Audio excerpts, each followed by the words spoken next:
신약성경 마태복음 21장 1절에서 11절에 있는 말씀입니다. 그들이 예루살렘에 가까이 가서 감람산 벳박에 이르렀을 때 예수께서 두 제자를 보내시며 이르시되 너희는 맞은편 마을로 가라.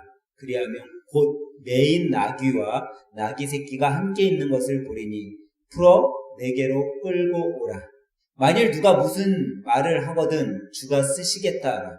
그리하면 즉시 보내리라 하시니 이는 선지자를 통하여 하신 말씀을 이루려 하심이라 일렀으되 시온의 딸에게 이르기를 내 왕이 내게 임하나니 그는 겸손하여 나귀 곧 멍에 매는 짐승의 새끼를 탔도다 하라 하였느니라.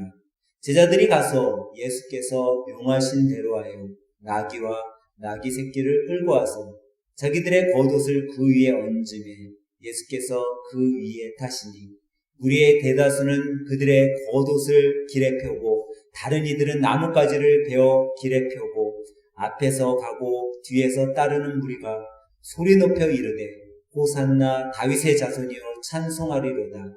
주의 이름으로 오시는 이여 가장 높은 곳에서 호산나 하더라.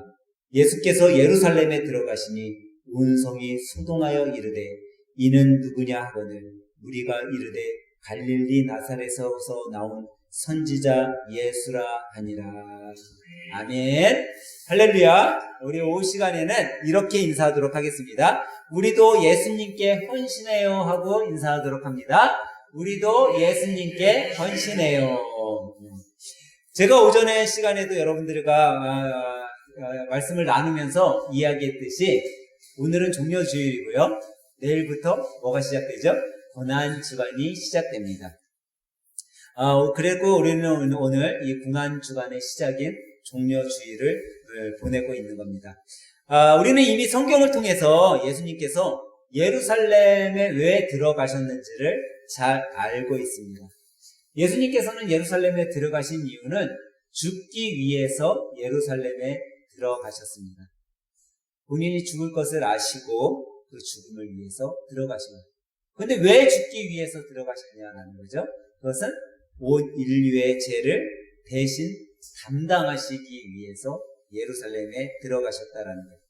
그런데 지금 그 죽음의 길을 걸어가는 예수님 앞에 사람들의 모습을 우리는 보게 됩니다. 그들은 지금 뭐하고 있어요? 완전 축제예요. 예수님은 죽음의 길을 가고 계신 건데 이 사람들은 완전 무슨 축제라도 되듯이 난리가 났습니다. 그런데 바로 예수님께서 이 축제처럼 예루살렘에 들어가신 건 역시 하나님의 계획하심이었다라는 겁니다. 여러분, 이 예루살렘에 예수님께서 입성하실 때 그 당시에 왕이 있었어요, 없었어요? 왕이 있었어요. 근데 그 당시에 성에 누군가가 입성할 때 사람들이 호산나를 외치면서 종려나무 가지를 막 흔들거나 아니면은 자기 겉옷을 막 땅에 까는 게 예수님이 나귀를 타고 갈 때만 그러지 않았어요. 어떤 때 사람들이 이렇게 환호를 했냐면 왕이 전쟁에서 승리하고 들어올 때, 장수들이 전쟁에서 승리하고 성에 다시 들어오면요, 온 백성들이 나와서 그렇게 소리를 지르면서 환호를 해줬었어요. 그러니까 왕의 행렬이나 행차, 전쟁에서 승리, 이런 것이 있을 때는 이런 축제와 같은 환호성과 난리가 났었죠. 바로 예수님께서 이 땅에 왕으로 오심을, 예수님은 전쟁에 승리하고 들어오는 것도 아니었어요. 그리고 예수님은 당시 왕으로 추대돼서 들어오는 것도 아니었어요. 근데 하나님은 온 사람들을 통해 예수님께서 왕으로 이 세상에 오신 분이라는 것을 이런 계획하심 속에 알려주고 있었다라고도 우리가 볼 수 있다는 거예요. 근데 참 신기하게도 예수님은 이곳에 가시기 전에 제자들을 불러서 두 제자에게 옆 마을로 가서 뭘 데리고 오라고 하죠? 나귀를 데리고 오라고 해요.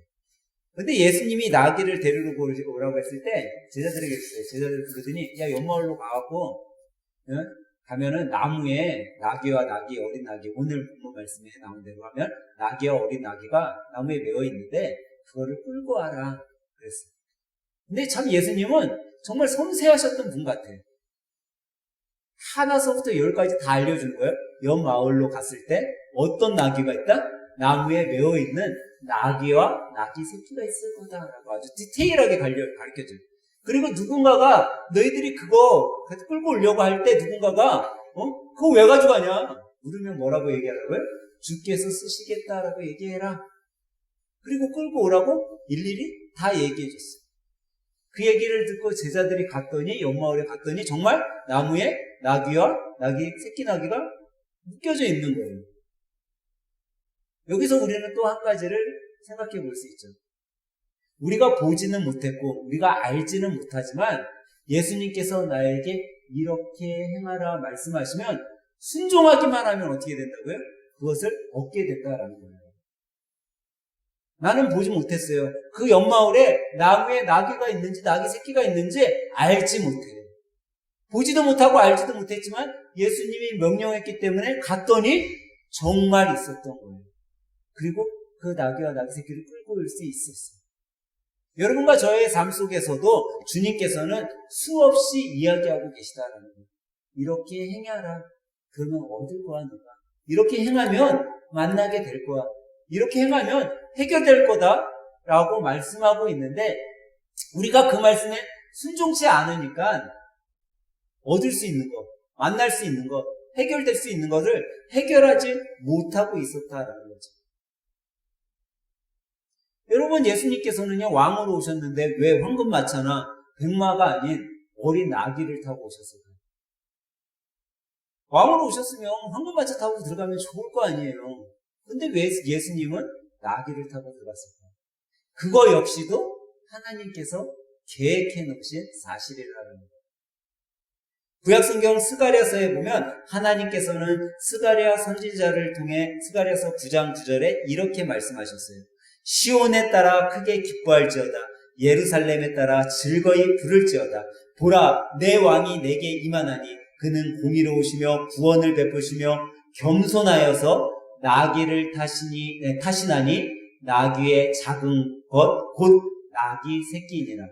오늘 본문 4절 5절은 어떻게 얘기하고 있죠? 이는 선지자를 통하여 하신 말씀을 이루려 하심이라 일렀으되 시온의 딸에게 이르기를 내 왕이 내게 임하나니 그는 겸손하여 나귀 곧 멍에를 매는 짐승의 새끼를 탔도다 하라 하였느니라. 스가랴서 선지자의 말을 그대로 인용하고 있죠.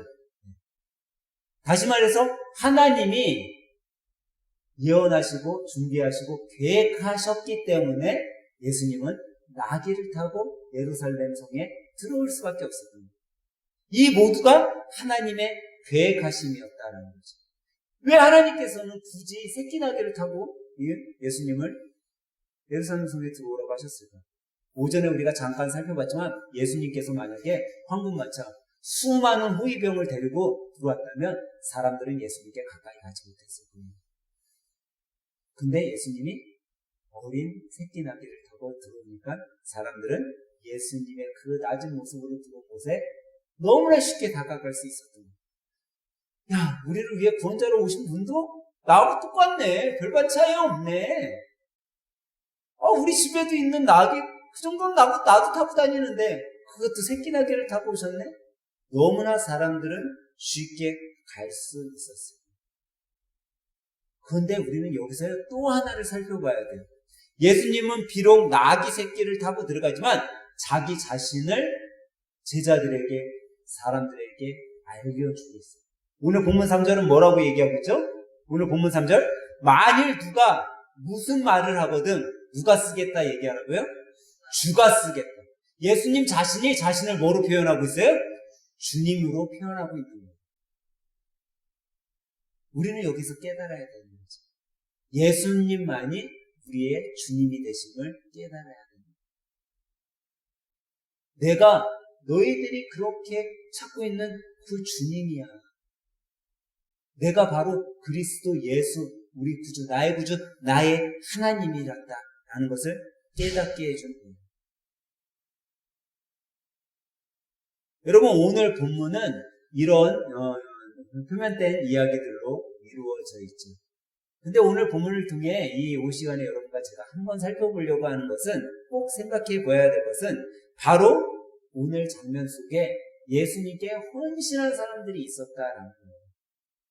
그냥 예수님은 이 세상에 왔을 때 그냥 혼자 독보적으로 혼자 사역하신 게 아니에요. 예수님을 위해 하나님 나라를 위해 헌신했던 사람들이 있었다는 거예요. 그래서 오늘은 그 사람들을 찾아보면서 함께 여러분과 저도 헌신의 삶을 살아보도록 노력해 보려고 합니다. 첫 번째로 오늘 본문에 보면 예수님께 헌신한 사람이 있는데 본문에 누가 헌신했을까요? 제일 먼저 바로 나귀 주인이에요. 나귀 주인. 예수님께서 나귀를 데려오라고 했을 때 여러분들이 만약에 여러분들의 나귀를 누가 가져간다고 생각해봐 지금. 갑자기 어느 날 집에서 딱 내려오는데 어떤 사람이 내 차에 문을 열더니 차를 막 끌고 가려고 하네. 시동을 막 걸고 있어.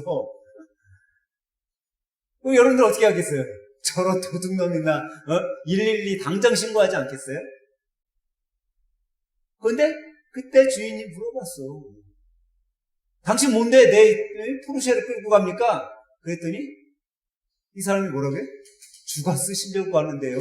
그러고 있는 거예요. 그럼 여러분 선뜻 내주겠냐라는 거죠. 그런데 이 나귀 주인이 어떻게 해요?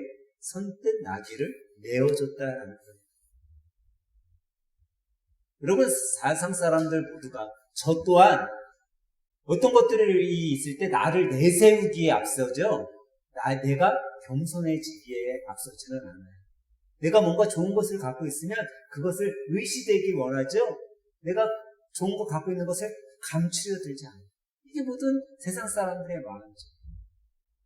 내 것을 아끼고 또 잘난 것이 있으면 내세우고 싶은 거. 근데 오늘 이 나귀 주인은 자기 것을 아끼고 자기만을 내세운 것이 아니라 주님을 위해 드렸다라는 거예요. 여러분, 자신을 드러내는 사람이 세상을 만들어가는 것이 아니라 나를 드러내는 것이 아니라 내가 숨겨진 사람들이 세상을 만들어가는 거예요.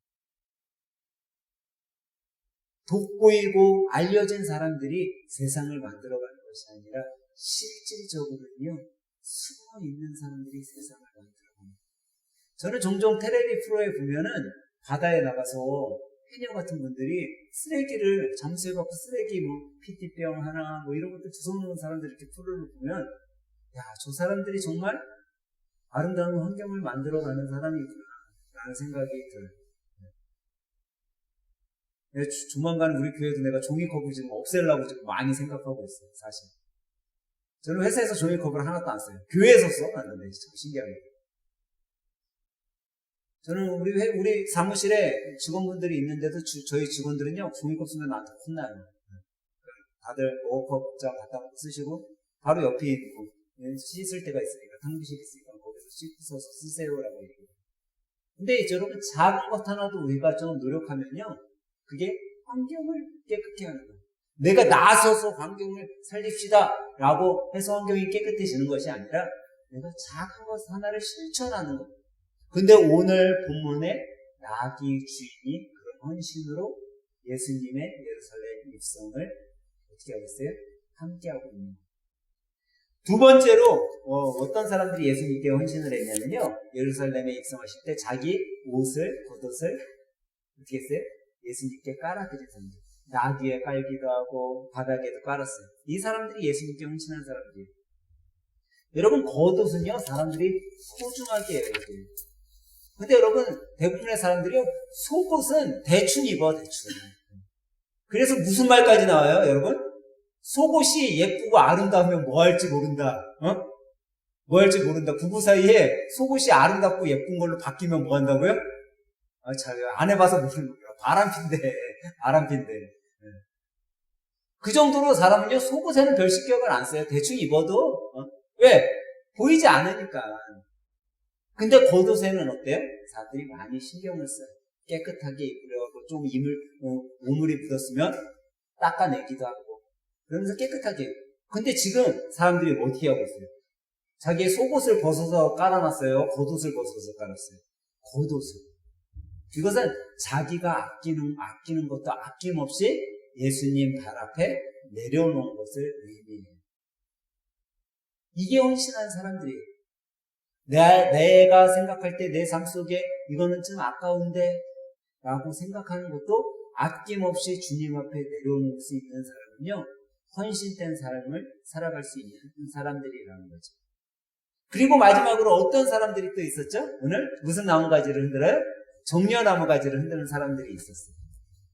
이 종려나무 가지를 흔드는 사람들이 뭐라고 외쳤어요?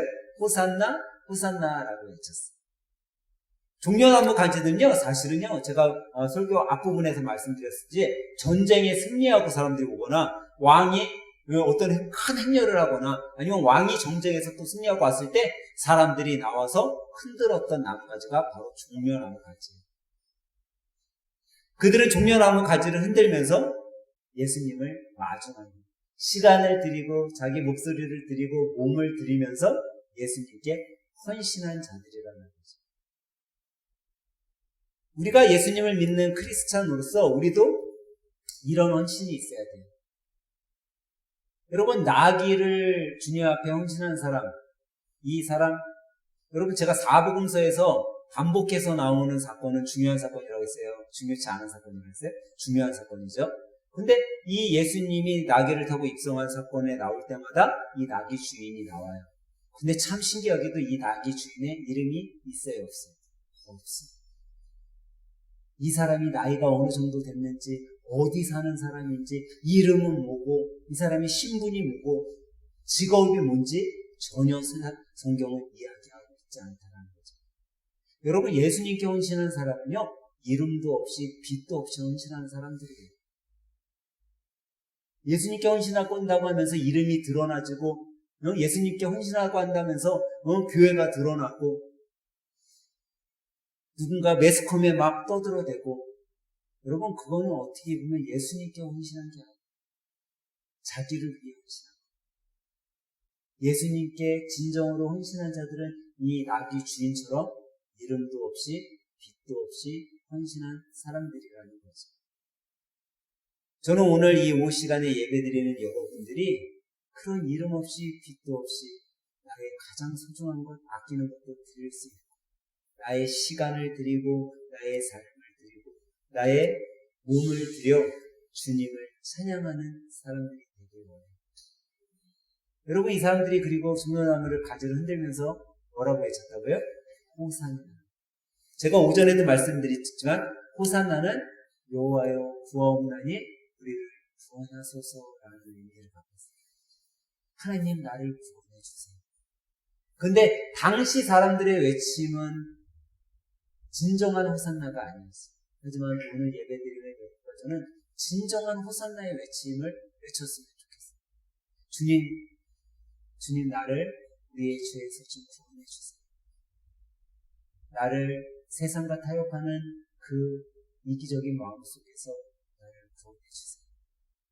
주님, 내가 오로지 주님만을 섬길 수 있게 죄악된 세상에서 구원해 주세요. 라는 진정한 호산나의 외침이 여러분과 우리의 삶 가운데 있기를 간절히 축원합니다.